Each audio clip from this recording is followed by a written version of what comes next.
In Scripture it says, see, I'm making all things new. And we don't really believe in stuff being new exactly. It's Friday again, it's Christmas time again, it's payday again. We think everything is sort of old. We don't believe that anything is new.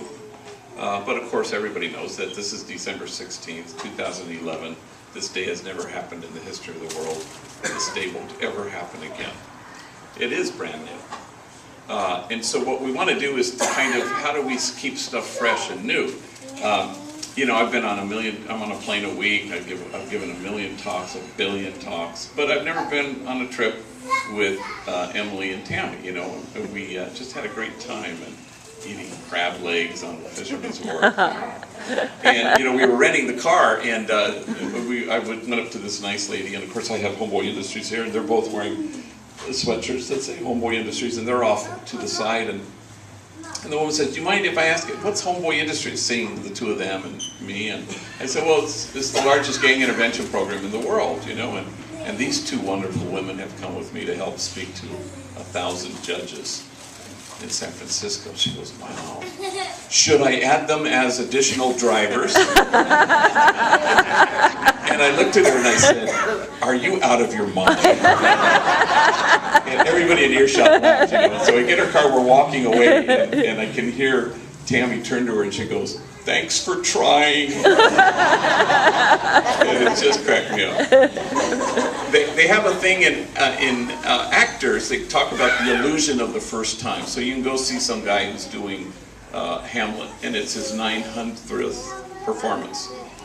And yet, you want to be able to accomplish that this is fresh and new, as if it's never been done before. And that's how we want to approach our life. I have a friend whose father has Alzheimer's, and it's very painful. And I said, how you doing? He goes, it's really hard. He doesn't know who we are. And yet, I find that there's something about it that sort of challenges me to see the world in a different way. I said, what do you mean? Well, I bring him my 2-year-old son, Joey, and every time I bring him to see my dad says, and who's this? And I say, this is your grandson, Joey. Oh, my grandson, every single time. It's completely brand new, because he doesn't remember any of the previous moments. At, December 12th was Our Lady of Guadalupe, and for 25 years I've been going to Dolores Mission on that day at 5 in the morning for Mass.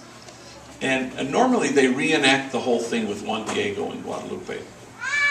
And it is just that the priests are sitting up around behind the altar, so we can see the actors, actually the backs of the actors, but you can see the faces of the people. And so the person acting as Juan Diego is trying to convince the bishop to whatever, that he's been having these visions with Our Lady of Guadalupe. And she says, here, bring him roses in the winter and put it in your tilma. So, and everybody, I'm watching the faces, they're all looking like this. And then Juan Diego goes to the bishop, who's kind of tapado, and he drops the tilma, and the roses fall, and there on his tilma is Our Lady of Guadalupe. And the faces are like, oh my God, what's going to happen? And they drop it, oh my God, and they all go like this, and they're sobbing, as if this was the very first time they had ever seen this thing reenacted. Every year it wipes me out, because I look at that and I say, I want to see how they see. I want to embrace their way of seeing, as if for the first time, fresh, new. See, I'm doing something new, but you have to see it. And that's what we're invited to do today. Amen.